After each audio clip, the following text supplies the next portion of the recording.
Labdien, ūdensvīri, skatīsim, ko taro kārtas vēsts par māju. Ūdensvīri būs ar vēlmi baudīt, būt mierā, būt saskaņā, labi ģērbties, labi izskatīties, priecāties par dzīvi, izbaudīt visu, ko sniedz daba, mazliet laiski, mazliet apmierināti. Izklausās tā kā es to teiktu arī uzsodījumu, bet nē, taču tomēr būt apmierinātam ar sevi, ievērot to, cik labi es dzīvoju, kā man veicas šajā mēnesī, kuras ir mans komforta zonas, kā es to varu uzlabot, kā es vispār varu uzlabot savu dzīvi. Tās ir tēmas, par ko domāt tieši tagad, kad nekas nav jāuzlabo, viss jau ir pietiekami ērti un komfortabli un labi. Tāda mierīga enerģija, mazliet lēnīga pret priekš gaisa stihijas ūdensvīriem, kas varētu nozīmēt dažam ūdensvīram, kad lietas kaut kā tā kā nekustās, viņas varētu iet ātrāk, bet tomēr šī kārtas imperatora ir tik labvēlīga, ka viņi saka, visam ir savs laiks un vieta, un tu nevari izdarīt ātrāk to, kas tev būtu jāizdara. Sievietēm imperatora tātad var solīt grūtniecību, tiem, kam tas ir aktuāli, un kādēļ tad, lai ne vīriešiem, vai ne? Jā, tātad tā ir arī grūtniecības kārtas, tā ir gaidību kārtas, tā ir tas brīnišķīgais laiks, kad mēs gaidām, lai kaut kas piepildās. Ja? Un varbūt arī ūdensvīriem kopsumā šis ir laiks, kad es gaidu, bez stresa, bez uztraukuma, bez nekā. Es vienkārši gaidu, ka kaut kas piepildīsies. Darbs. Jā, darbā arī tāds absolūti apcerīgs miers.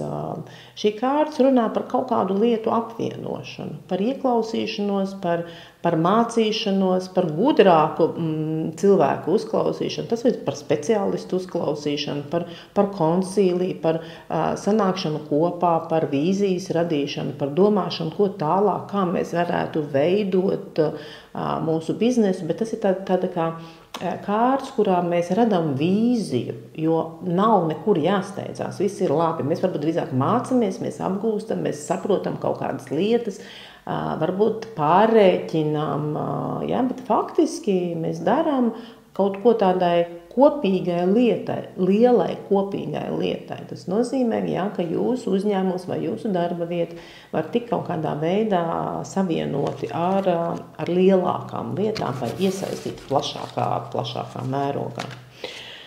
Un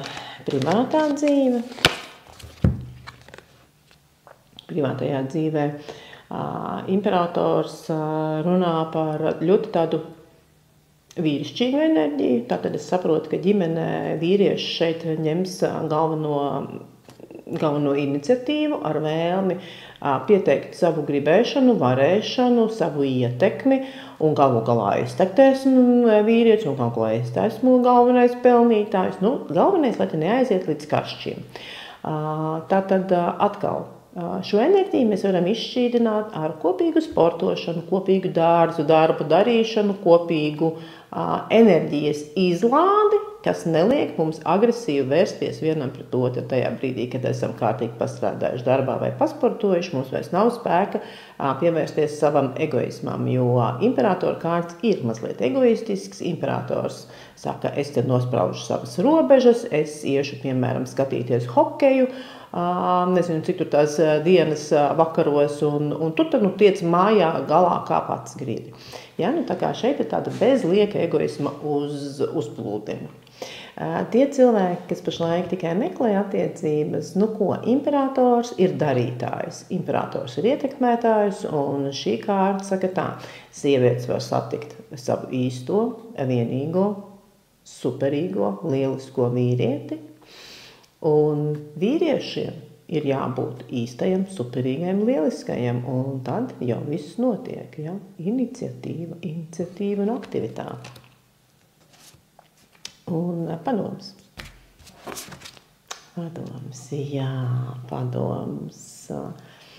Ārprāts. Man gribas teikt, esi stilīgs. Esi stilīgs jebkurā brīdī, jebkurā vietā, jebkurā vecumā. Izbaudi visu, ko pasaule tev dod. Tādēļ jau tu esi ūdensvīrs. Ja? Tik skaista kārtas. izbaudi savus hobijus, savu prieku, savu visu, kas tev nes prieku. Nu, lieliski, uz tikšanos atkal.